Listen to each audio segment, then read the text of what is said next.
όταν οι αιρετικοί Αριανοί ως μονή άγριοι και μονοκέρατη ταύροι όρμησαν εις τη λογική πίμνη του Χριστού για να αναταράξουν την οικουμένη, έχοντας τότε στο πλευρό τους την εξουσία, ανάγκασαν τον Μέγα Αντώνιο, τον πολύτιμο αυτόν Μαργαρίτη, των κρυμμένων σαν τα παραγματικά μαργαριτάρια στα βάθη της σιωπής του Θεού, και τον έκαναν να κατεβεί από τα σπήλαια και τα συκουμορία της ερήμου και να πάει στην Αλεξάνδρεια. Η δε ηλικία του τότε ήταν υπέρ τα 70 και μόνον διότι σταμάτησε εις το κέντρο της πόλεως και τον έβλεπαν οι άνθρωποι και μόνο με την θέα του και την φωτοχυσία που εξέπεμπε το θεωμένο του πρόσωπο γαλήνευε τα πλήθη, θεράπευε ασθενείς, φώτιζε σκοτεινές συνειδήσεις, καθάριζε ψυχές που είχαν γλιστρήσει στον βυθό της αιρέσεως, της αποστασίας, της αποστάσεως από την πίμνη των λογικών προβάτων του Χριστού.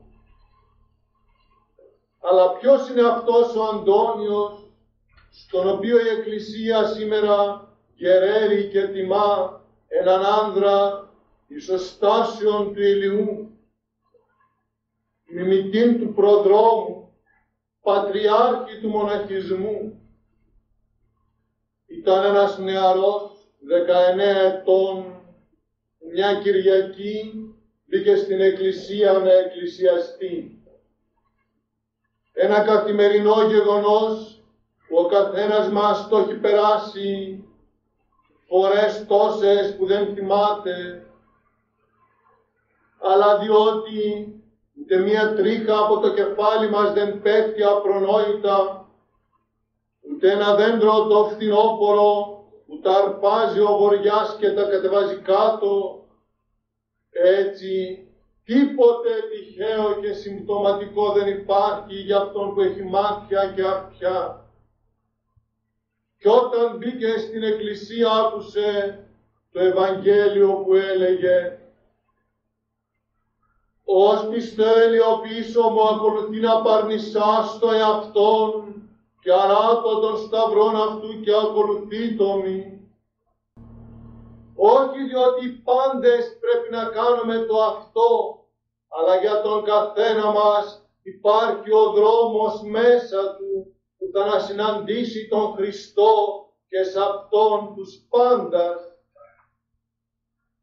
Άκουσε τον λόγο, φωτίστηκε η συνείδησή του, θάρεψε η καρδιά του. Είμαστε τις πιο πολλές φορές μουχλιασμένοι από τις αλυσίδες του φόβου,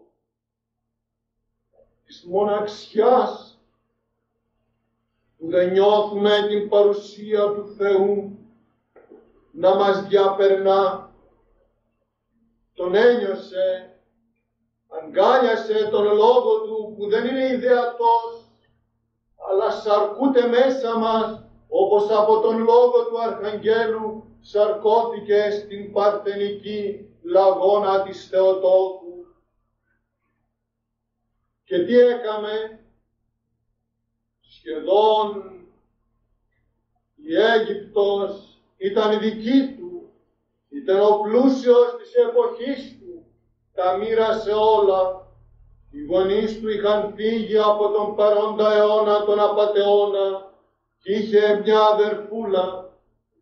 Αφού ξεπέρασε και το φίλτρο και την στοργή, διότι όταν θέλουμε να υποκρινόμεθα και να αποταμιεύουμε και να εξασφαλίζουμε τον εγωισμό μας, τον δίνουμε με την μεγαλύτερη λεπτουργία, με τα πλέον ευαίσθητα αισθήματα, με μια ιδιοκτησία και ιδιοποίηση σχέσεως τέτοιας που δεν χωράει ο Θεός, που τρέμει και φεύγει.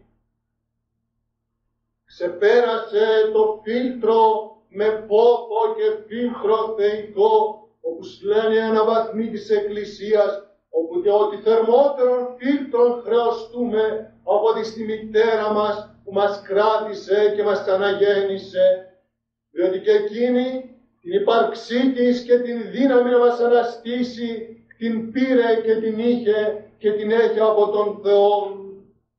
Εάν αυτός δεν αλατίζει και δεν νοηματίζει τη σχέση μας, ο μεγαλύτερος έρωτας γίνεται μίσος φωνικό.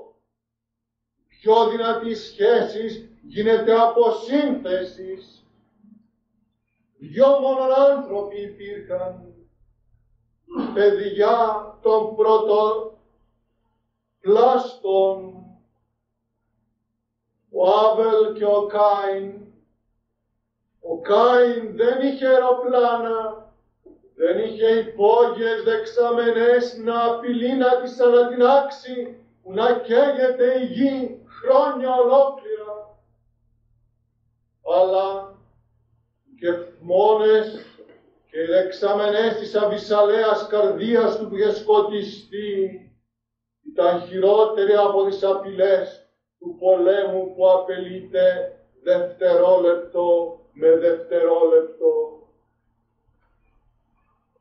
Δεν είναι να φοβάται κανείς τους εξοπλισμούς, δεν είναι κανείς να φοβάται τις κατάρες, δεν είναι να τρέμει όταν ακούει ακοές πολέμων, διότι ο Χριστός τα ξεκαθάρισε και είπε, όταν ακούσετε ακοάς πολέμων, να μη θροηθεί η καρδία σας, να μη θορυβηθεί, να μη φοβηθείτε, δεν χρειάζεται να τρέξετε και να διάστε τα σούπερ μάρκετ, αλλά βέβαιοι ότι και ταύτα διετήν, αλλά και εγώ με θυμών πάσα στα ημέρας, και θα είναι κολοβωμένες οι ημέρες της οδύνης δια του όσους και όποιους εκλεκτούς, και ένας μόνον να ζει, ευάρεστος εις τον Θεόν, και ένα παιδί νήπιο είναι ικανό να τρέψει και να ανατρέψει την βουλήν και τα οριοθέσια και τα οροθέσια του Θεού. Και ο Μέγας Αντώνιος ήταν ένας τέτοιος άνθρωπος και λέγει το τροπάριό του, την οικουμένη εστήριξα σε ευχές σου.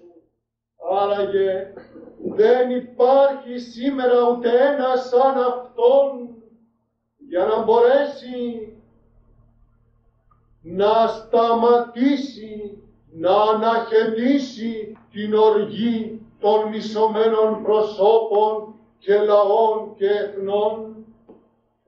Κι όμως τον ταπείνωσε και αυτόν ο Θεός και του είπε μια μέρα στο Μέγα Αντώνιο, αυτόν που τον έτρεμαν οι δαίμονες, αυτόν που τους εξουσίαζε με ένα του λόγο, με ένα του νεύμα, αυτός που γιάτρευε και ανέστελε νεκρούς. Του πω ο Θεός, εάν θες να δεις ανώτερον άνθρωπο από σένα, τράβασε εκείνο το στενοσόκακο, το βρώμικο της Αλεξάνδρειας και θα δεις έναν τσαγκαράκο που βγάζει το μεροκάματό του, που κρατάει το 1/3 για το παξιμάδι του, το άλλο το δίνει στους φτωχούς και το άλλο στις εκκλησιές. Το δε περιεχόμενο της σκέψεώς του, της καρδιάς του και της γλώσσας του είναι ο τρισάγιος ύμνος, και παραδειγματίστηκε ο Μέγας, αυτός του οποίου το μικρό δαχτυλάκι ήταν ο Μέγας Αθανάσιος, ο υποτακτικός, και παραδειγματίστηκε από έναν μεροκαματιάρη ανθρωπίσκο, σταλμένος αυτόν από τον Θεό. Ας μη φοβόμαστε από τίποτε, μόνον από τον εαυτό μας και από την αμαρτία. Τα δύο είναι η χειρότερη συμπλοκή, μεγαλύτερη από Σαντάμ και Μπούς και από όποια διπολική προβληματική μες στην ανθρωπότητα. Το πρόβλημα είναι μέσα μας. Κι αν ένας τόλισε, μέσα από αυτόν θα βρει τη λύση της και η ανθρωπότητα. Ο τελευταίος λόγος δεν λέχθηκε ακόμα και έχουμε δικαίωμα ο καθένας μας να κάνει κατάθεση σε αυτόν. Ας τριμωχτούμε πίσω από τον Μέγα Αντώνιο, πίσω από το πρότυπό του, τον ταπεινό εκείνον άνθρωπο της Αλεξάνδρειας, και τότε θα δούμε ότι όλα καλά λύαν. Κι όταν τα αστέρια θα πέφτουν σαν ζύκα που δεν ορίμασαν ακόμη, και όταν ο ήλιος θα σβήνει σαν κλεφτοφάναρο, και όταν τα πάντα θα γίνονται άνω κάτω, τότε εμείς θα είμεθα δια της χάριτος του Χριστού ικανοί να αρπαγισόμεθα εν εφέλες της αγάπης Του και πάντοτε συν Κυρίω εσώμεθα. Αμήν.